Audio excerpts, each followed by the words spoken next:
নবী করিম সাল্লাল্লাহু আলাইহি সাল্লাম বলেছেন, কোন মুসলমানের জীবনে যদি কোনো মুসিবত আসে, কোনো বিপদ আসে, কোনো সমস্যা আসে, সঙ্গে সঙ্গে সে যদি ইন্না লিল্লাহি ওয়া ইন্না ইলাইহি রাজিউন পড়ে এবং আরেকটা দোয়া পড়ে, আল্লাহুম্মা জুরনি ফি মুসিবাতি ওয়াখলুফ লি খায়রাম মিনহা, আল্লাহ আমার যে বিপদ হয়েছে এই বিপদের বিপরীতে এর বিনিময়ে আপনি আমাকে সওয়াব দিয়েন, বিনিময় দিয়েন, এবং বিপদে আমার যে ক্ষতি হলো আপনি এর চাইতে ভালো কিছু দিয়ে আমাকে পোষায় দিয়েন।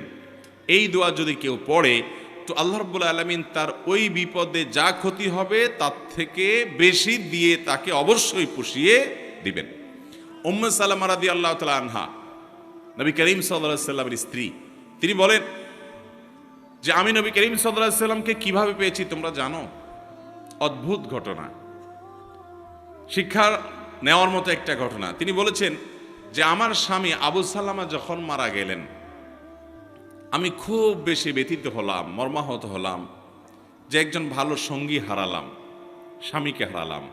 তো আল্লাহর কাছে আমি কেঁদে কেটে নবী সাল্লাল্লাহু আলাইহি সাল্লামের শেখানো এই দোয়াটা পড়েছি, আল্লাহুম্মা জুরনি ফি মুসিবাতি, আল্লাহ আমার মুসিবত এবং বিপদে আপনি আমাকে বিনিময় দিয়েন, বিপদ যে হলো এর বিনিময়ে আপনি আমাকে দিয়েন, ওয়াখলুফ লি খায়রাম মিনহা, এবং এই বিপদে আমার যা ক্ষতি হলো, আমি যে হারালাম স্বামীকে, তার চাইতে বেটার কিছু আমাকে দিয়েন। আমি দোয়া আল্লাহর কাছে করে গেছি সব সময়। আল্লাহ তাআলা আবু সালামা আমার স্বামীর মৃত্যুর পর অকল্পনীয়ভাবে, অভাবনীয়ভাবে আমাকে মুহাম্মদুর রাসূলুল্লাহ সাল্লাল্লাহু আলাইহি ওয়াসাল্লাম স্ত্রী বানিয়ে দিয়েছে। আবু সালামাকে হারিয়ে তার চাইতে বেটারটা পাইছেন না, পান নাই?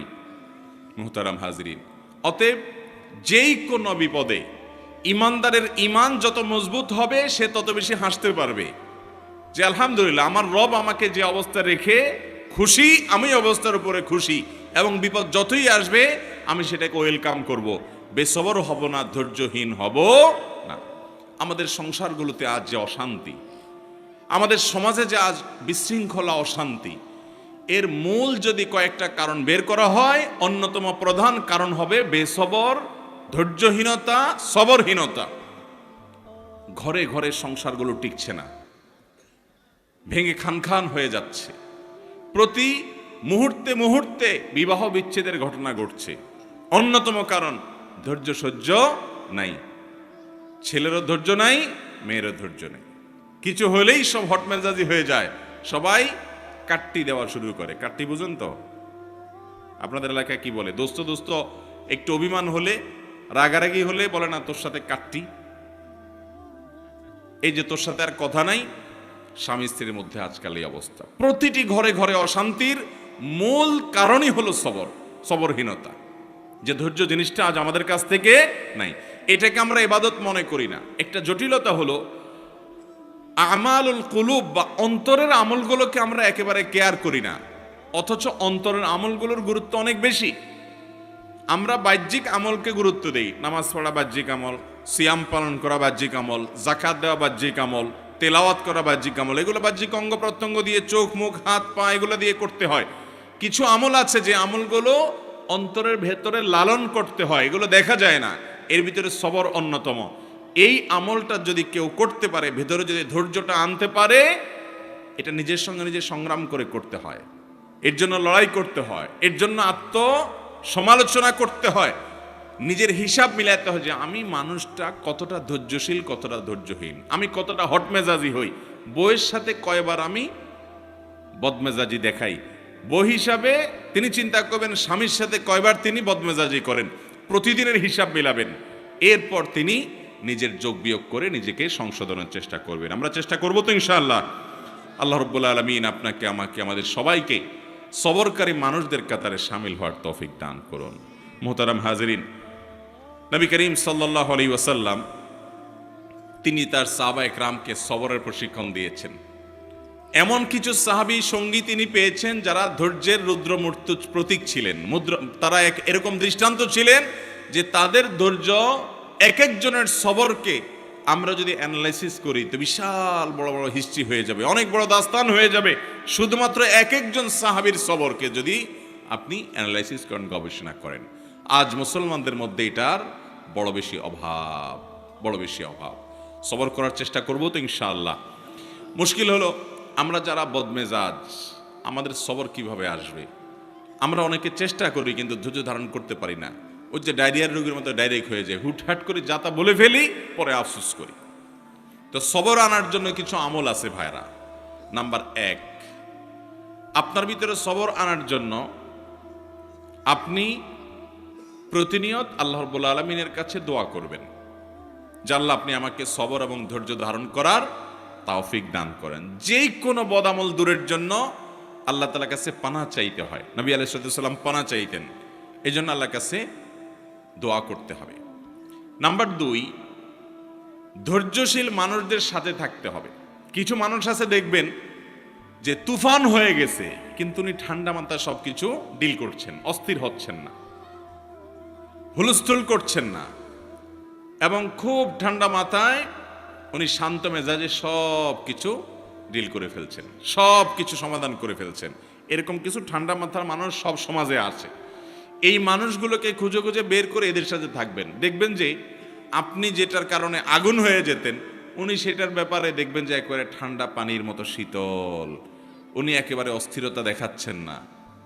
এরকম মানুষগুলোর সোহবত এবং সান্নিধ্য আপনাকে সবরকারী হতে সহায়তা করবে। এটা সব দিকেই পাবেন। কিছু না কিছু মানুষ পাবেন যে তারা খুব বেশি সবর করতে পারে, তাদের মধ্যে আত্মনিয়ন্ত্রণ ক্ষমতা অনেক বেশি। তাদের সান্নিধ্যে যত বেশি থাকবেন তত বেশি আপনার মধ্যে এই সবর করার মানসিকতা আসবে ইনশাআল্লাহ।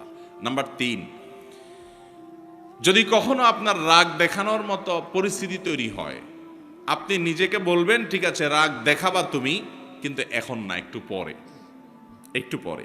যদি কিছু সময় ক্ষেপণ করতে পারেন, এরপরে যদি রাগ করেনও, সেই রাগটা হবে ব্যালেন্সের রাগ, সেটাতে বেসবরির কোনো কিছু থাকবে না, একেবারে সেটা দেখবেন যে ভারসাম্যর সাথে আপনি একেবারে রাগ করতে পারবেন, যে রাগে ক্ষতিকর কিছু হবে না।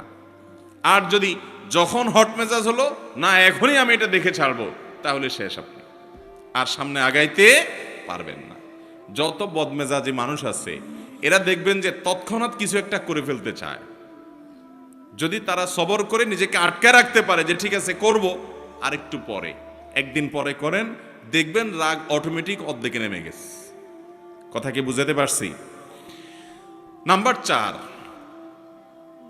সবর নিজের ভিতরে আনার জন্য বদমেজাজ এবং রাগ নিয়ন্ত্রণের যে আমলগুলো আছে সেগুলো করবেন। সে আমলগুলো কি কি? নাম্বার 1, আউযু বিল্লাহি মিনাশ শাইতানির রাজিম, বেশি বেশি করে পাঠ করা।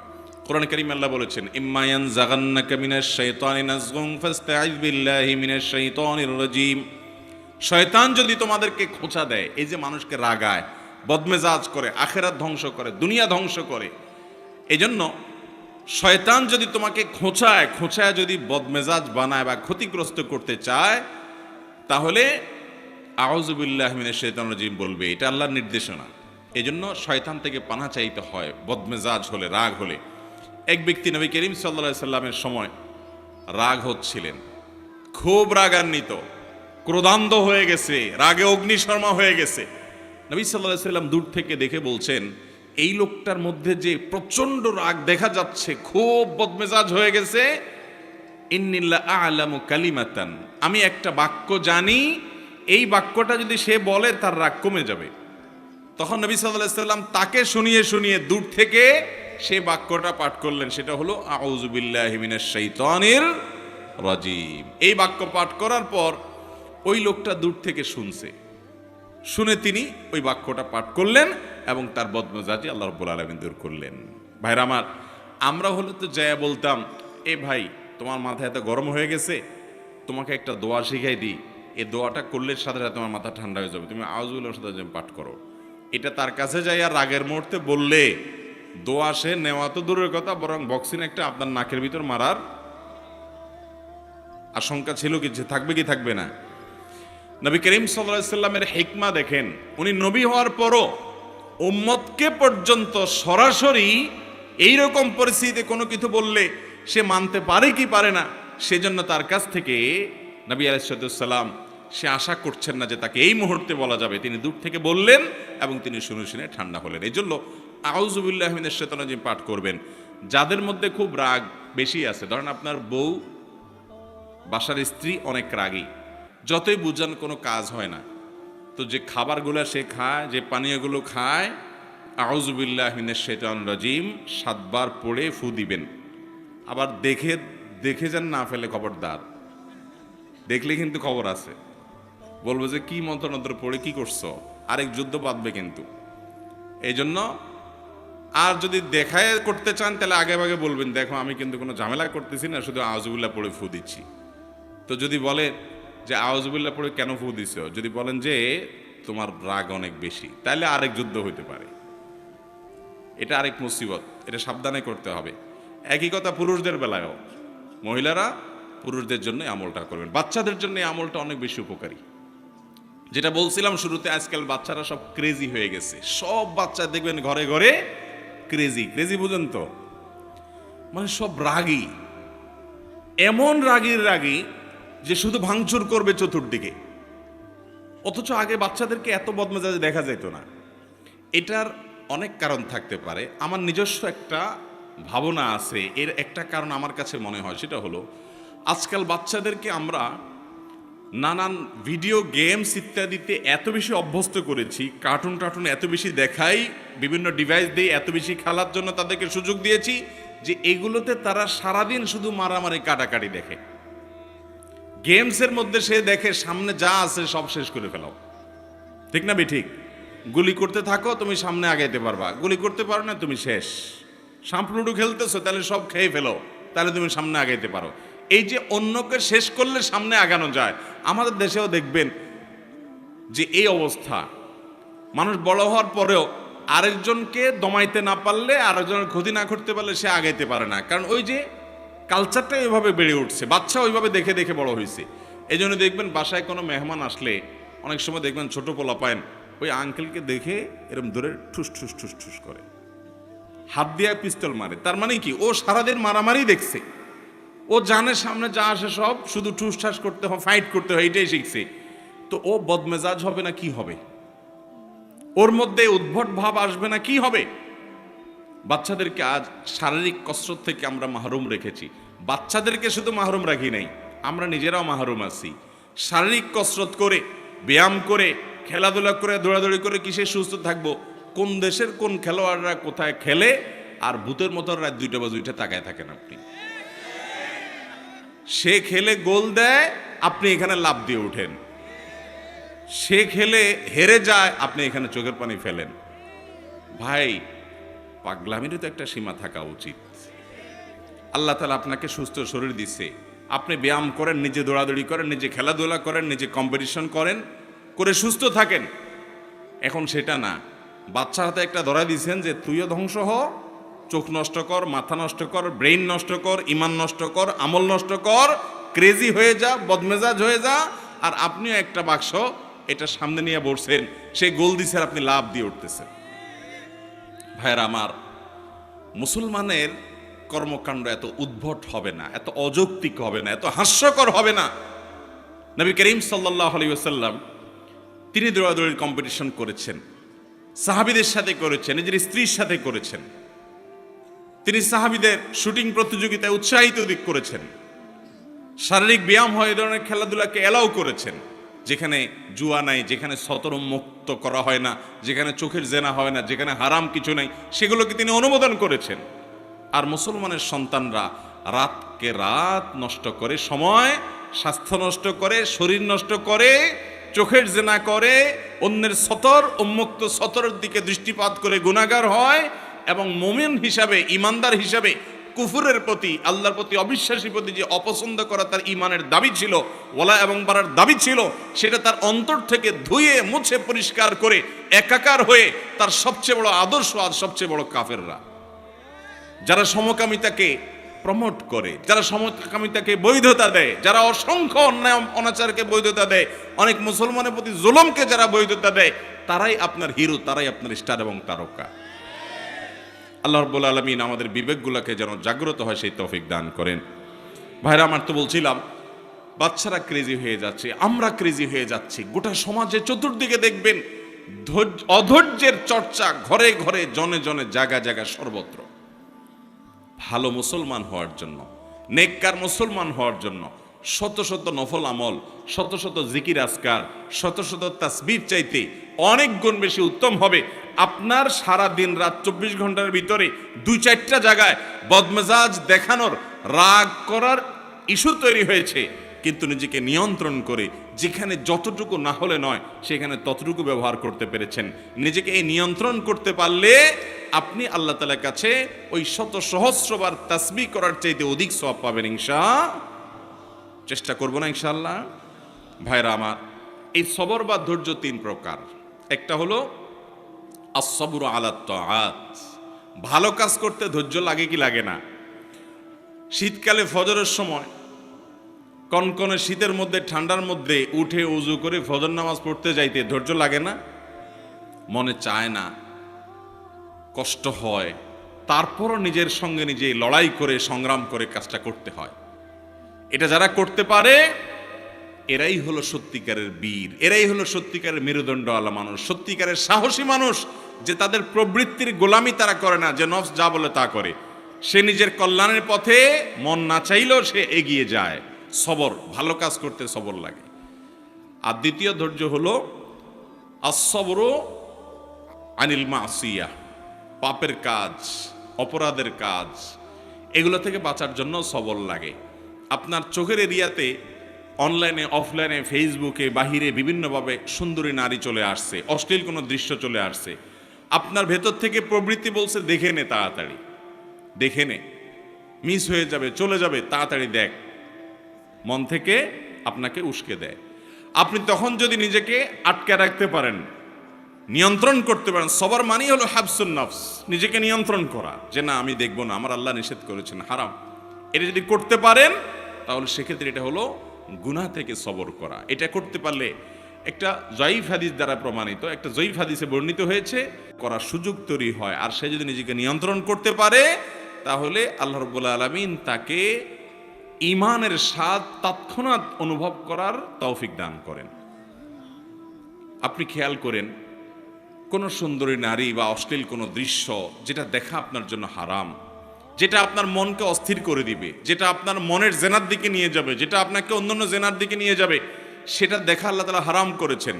ওই জিনিসটা যদি আপনি দেখেন, দেখলে সাথে সাথে একটু নগদ স্বাদ পাবেন, মজা পাবেন, ঠিক আছে, কিন্তু পরক্ষণে অস্থির হয়ে যাবেন।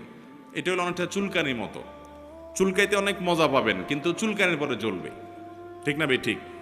দেখার পর যখন চোখের আড়াল হয়ে যাবে এরপর আপনি অস্থির হয়ে যাবেন, হায় হায় কই গেল, কারণ তো দাঁড়ায় থাকবে না আপনার জন্য।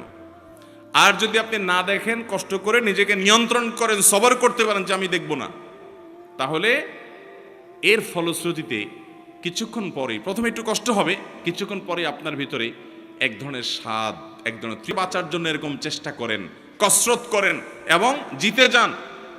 তো এই ব্যক্তি হলেন প্রকৃত সবরকারী।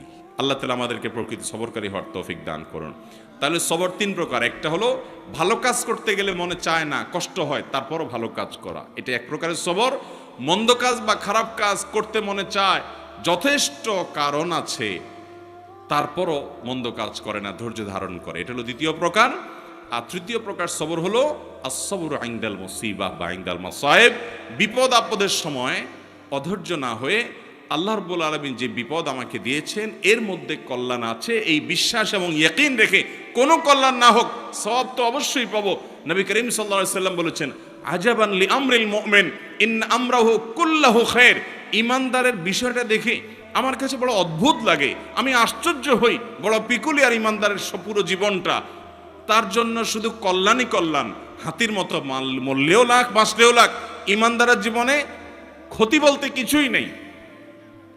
কারণ ইন আসাবাহু খায়রুন, ঈমানদারের জীবনে যদি ভালো কিছু অর্জন হয় তখন সে শাকারা, আল্লাহ শুকর আদায় করে। তাহলে ভালো জিনিস পাইলো, কোনো গুড নিউজ সে পেল, আবার আল্লাহর শুকর আদায় করে সওয়াবও সে অর্জন করলো। ওয়াইন আসাবাহু শাররুন, আর ঈমানদারের জীবনে যদি কোনো বিপদ হয়, ক্ষতি হয়, সবারা, সে সেই ক্ষতিতে সবর করে, হাসি মুখে মেনে নেয় আল্লাহর ফয়সালাকে। ফাকানা খায়রাল্লাহ, তখন তার বিপদে যে ক্ষতি হলো সবর করার মাধ্যমে এর চাইতে বেশি তার আমল নামা আল্লাহ তাআলা সওয়াব দিয়ে তাকে পুষিয়ে দেন, এবং এই ক্ষতি যেটা হয়েছে আল্লাহ তাআলা পরবর্তীতে এটাকে আরো অনেক বেশি কিছু দিয়ে তাকে পুষিয়ে দেন। তাহলে ইমানদারের জীবনে হারাবার মতো কোনো কিছুই নাই। তার জীবনে ছোট বড় যে কোনো সমস্যা নিজেকে নিয়ন্ত্রণ করার চেষ্টা করে। আমরা সবর করার চেষ্টা করব তো ইনশাআল্লাহ।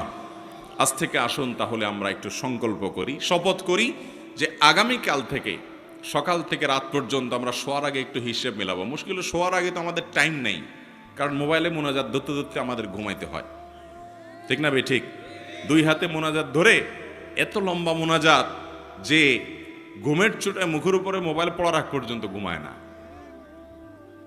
এহতেসাব, নিজের হিসাব নিজে মিলানো। আমি তো জান্নাতের পথযাত্রী ভাই, কোন জায়গায় দাঁড়িয়ে আছি? আমি যে জায়গায় দাঁড়িয়ে আছি এই পথের মাথায় কি জাহান্নাম আছে না জান্নাত আছে, হিসাব মিলানোর সময় নেই। অবসর সময়গুলো আজ এই মোবাইল ফোন নিয়ে গেছে, ফেসবুক নিয়ে গেছে, ইউটিউব নিয়ে গেছে। এক্ষেত্রে আমরা ডাইরেক্ট হয়ে গেছি ওই যে ডায়রিয়ার রোগীর মতো, স্ক্রল করতেছে আঙ্গুল দিয়ে, কত দূর যাচ্ছে, মাইলকে মাইল স্ক্রল করে যাচ্ছে। যদি সূক্ষ্ম কোনো যন্ত্রপাতি দিয়ে চেক করা যেত তাহলে এই আঙ্গুলটার মাথা দেখতেন যে অনেক ক্ষয় হয়ে গেছে। এত পরিমাণ ঘুরছে মোবাইলের উপরে যে মাথা কি হয়ে গেছে, ক্ষয় হয়ে গেছে। কি দেখছে ভাই? এই যে আপনি টানতেছেন, মনে হচ্ছে কিছু হারাইছে, যাচ্ছে তো যাচ্ছে, যাচ্ছে তো যাচ্ছে। ভাইরা আমার, এরকম লাগামহীন হয়ে যাওয়া, নিয়ন্ত্রণ হয়ে যাওয়া, এটাও সবরের খেলাফ। নিজেকে নিয়ন্ত্রণ করতে হয়। এই জন্য রাতে শোয়ার আগে হিসাব মিলাবো যে আজকের দিনে আমি কয়জনের সাথে রাগ দেখাইছি। আপনাকে শয়তান কিন্তু বুঝাবে না তুমি তো অন্যায় রাগ করো নাই, তুমি ন্যায়সঙ্গতভাবে রাগ করছো, ঠিক আছে। রাগ করাটা দোষের না। আল্লাহ জন্য বলেছেন ওয়াল কাযিমিনাল গায়যা ওয়াল আফিনা আনিন নাস আল্লাহু ইউহিব্বুল মুহসিনিন। যারা নিজেদের রাগকে সংবরণ করতে পারে এবং যারা মানুষকে ক্ষমা করতে জানে, এবং আল্লাহ রাব্বুল আলামিন ভালোবাসেন যারা মানুষের প্রতি অনুগ্রহ করে। হটমেজাজি হয়ে কাউকে সাইজ করে দিলেন আর বললেন হ্যাঁ আমি অন্যায়ের বিরুদ্ধে তো প্রতিবাদ করছি, দরকার আছে অন্যায়ের বিরুদ্ধে প্রতিবাদ, অন্যায় বিরুদ্ধে বাধা দেওয়ার দরকার আছে, কিন্তু নিজের আখলাক নষ্ট করে না, নিজের আখলাক ঠিক রেখে পরিমাপ করি। এই জন্য আল্লাহ তাআলা বলেছেন ওয়াল কাযিমিন আল গায়জ। আল্লাহ বলেন নাই ওয়াল আদিমিন আল গায়জ, যাদের মধ্যে রাগ নাই তাদের প্রশংসা আল্লাহ করেন নাই। যাদের মধ্যে রাগ আছে কিন্তু এটা নিয়ন্ত্রণ করে, যেখানে যতটুকু ডোজ দেওয়া দরকার ততটুকু দেয়, এই মানুষগুলো আল্লাহ তাআলার কাছে প্রিয় পাত্র হয়। কোন এক সালাফ, আল্লাহর কোন এক নেককার বান্দা, তার একজন অধীনস্থ কাজের লোক একই ভুল বারবার করে, তো উনি ধমক দিয়েছেন, দিয়ে বলেছেন তোমাকে কতবার বলবো আর বলো, আর তোমার মাফ নাই। তখন সে লোকটা বলল আল্লাহর কাছে কিয়ামতের দিন আপনি একই অপরাধ বারবার করার কারণে কতবার ক্ষমার আশা করেন, আমাকে ততবার করলেই হবে। ভাইরা আমার, আজ শয়তান আমাদেরকে নানা ভুল বুঝিয়ে বেসবর করছে। সবর করার চেষ্টা করব তো ইনশাআল্লাহ। তো যেটা বলছিলাম যে দিন শেষে হিসাব করবেন যে আজকের দিনে মোট কয়টা বেসবরি হয়েছে, নোট নিবেন, কোথাও লিখে রাখবেন। পরের দিন চ্যালেঞ্জ নেবেন যে না আজকে যেন আমার এই সংখ্যাটা কোনোভাবে স্পর্শ না হয়েছে, কম যেন হয়। এইভাবে যদি আপনি চেষ্টা করতে থাকেন, একসময় দেখবেন অনেক কঠিন কঠিন সময় আল্লাহ তাআলা আপনাকে মাথা ঠান্ডা রেখে কাজ করার তৌফিক দিয়েছেন। দুনিয়াতেও উন্নতি করতে পারবেন, আখিরাতেও পারবেন। আর বেসবর হবেন, জায়গায় জায়গায় বেইজ্জত হবেন। দুনিয়ার বেইজ্জতিও নিশ্চিত, আখিরাতের বেইজ্জতিও নিশ্চিত। অতএব আখলাক যেটা কিয়ামতের ময়দানে সবচেয়ে ওজনী আমল হবে, আখলাক যেটার কারণে জান্নাতের সর্বোচ্চ শিখরে যেতে পারবেন, আখলাক সুন্দর করার কারণে আল্লাহর প্রিয় পাত্র হতে পারবেন, এই আখলাকটার ব্যাপারে আমরা খেয়াল করি না, অন্যান্য আমলের দিকে আমরা খেয়াল করি। এই জন্য সবরের বিষয়ে কিছু কথা বললাম। আল্লাহ তাআলা আমাকে, আমার মধ্যেও যে খুব একটা সবর আছে তা নয়, এই কথাগুলো বলার উদ্দেশ্য আল্লাহ যেন আমাকেও সবরকারী বানান, আপনাদেরকেও বানান, আমরা সবাই যেন সবরকারী হতে পারি। আর সে আজিমের মালিক আমাদেরকে সবাইকে যেন ধৈর্যশীলদের কাতারে শামিল করেন, সেই দোয়া করছি। আল্লাহ তাআলা আমাদের সবাইকে তৌফিক দান করুন। জাযাকুমুল্লাহু খায়রা ওয়া আখিরু দাওয়ানা আলহামদুলিল্লাহি রাব্বিল আলামিন। রব্বি জিদনি